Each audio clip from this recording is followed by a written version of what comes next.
it's not. Welcome to the In the Time of the Butterflies podcast. I'm Ben. I'm Nathan. I'm Joe. I'm Alex. And this is like take 20-something, maybe? I don't know. No, leave it. Okay. Let's just jump right into it. So, the first question is, what is the effect of having all four sisters narrate different chapters? It shows multiple different aspects of different people's lives and shows different perspective and what it is like to live during a Trujillo ruled Dominican Republic. Yeah, I completely agree with that. And I think that having Mate grow up through the entire story, it kind of grasps the perspective of someone, of any child who grew up during the regime, and like how they form their opinions on Trujillo. Yeah. So I like how you said about the Mate and her growing up in the regime.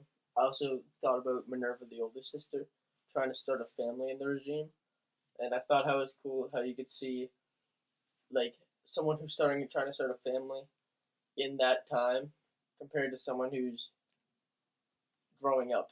Yeah. In the same family.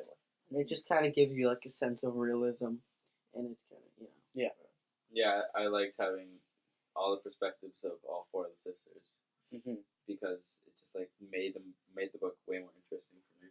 Yeah, I completely agree with that. All right. You can go on. You want me to get it to the second question? Yeah, If sure. you would like. Any final thoughts? All right, the second question. What are some of the ways that Trujillo consolidates his power?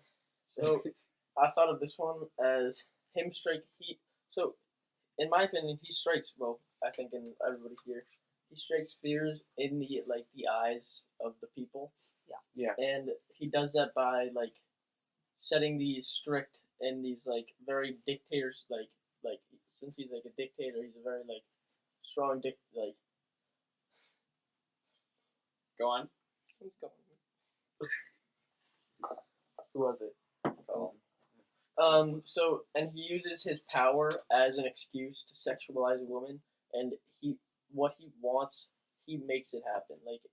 It's wrong that he if he thinks a woman such as Minerva, he thought she was appealing to him, and yeah, so he tries his best to go out of his way to Get with her. Yeah.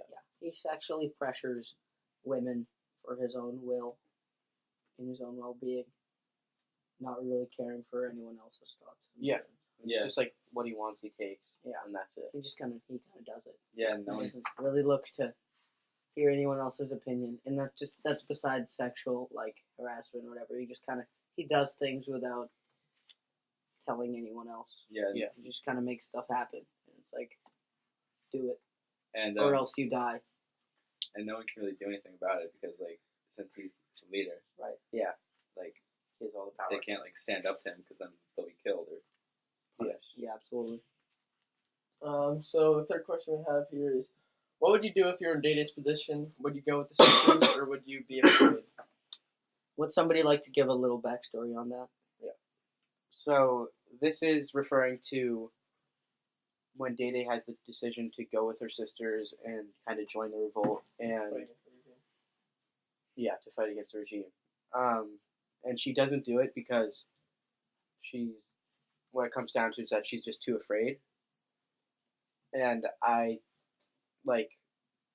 if I were in that position, I would want to go, but I probably wouldn't, just because I wouldn't want to risk my life and leave my family behind. So My personal family behind. So adding on to Ben, I didn't exactly answer it, but I showed both sides, the pros and cons. I said if I was in Data's position, I feel like if I were to go, I'm supporting my sisters and showing helping them support what they believe in. But at the same time, if I'm being logistical, I'm leaving my family behind and could get killed doing what we're doing. I would stay back. I completely agree with Joe. I would stay back because it's way too much pressure and takes way too much of a mental toll on your brain. And you just knowing the fact that every day you're risking your life Yeah. to fight for something, just kind of I couldn't cope with it. Yeah. I definitely would not stay because, I don't know. I just would rather not risk my life to do like what they're doing. So you would stay behind. Yeah, I would stay behind. Like, I mean, even though like if like my sisters were going, like I don't know. Okay. The fourth question we have here is, how does the pair of dice that Trujillo owns, the loaded pair, how does it symbolize the power differences between the people of the Dominican Republic and their leader? Anyone want to give that a shot? I think the pair of dice that Trujillo has, I think it symbolizes his power because since his dice are weighted, it makes it so that he wins 100% of the time when he plays. So I just feel like he makes it so that he has all the power in every situation. So adding on to that, I had a quote. So I agree with him about the symbol of the dice and how they're weighted, and how he can't lose even when the loss is given to him. So my quote was, he maneuvers them knowingly, out they roll a double as well. And that was on page 114. And I took this quote because it says he maneuvers them knowingly, which means he's moving the dice knowing already that he has won it. And then, of course, out they roll a double as well. It means that he got his way and it worked out for him. And even though it was given the loss in that situation, he found a way to make it so it didn't work out for the worst of him. Yeah, so I had another quote from that section of the book. On page 115, Minerva says, I look down at the lopsided scales as he puts his dice back. For a moment I imagine them evenly balanced, his will on one side and mine on the other.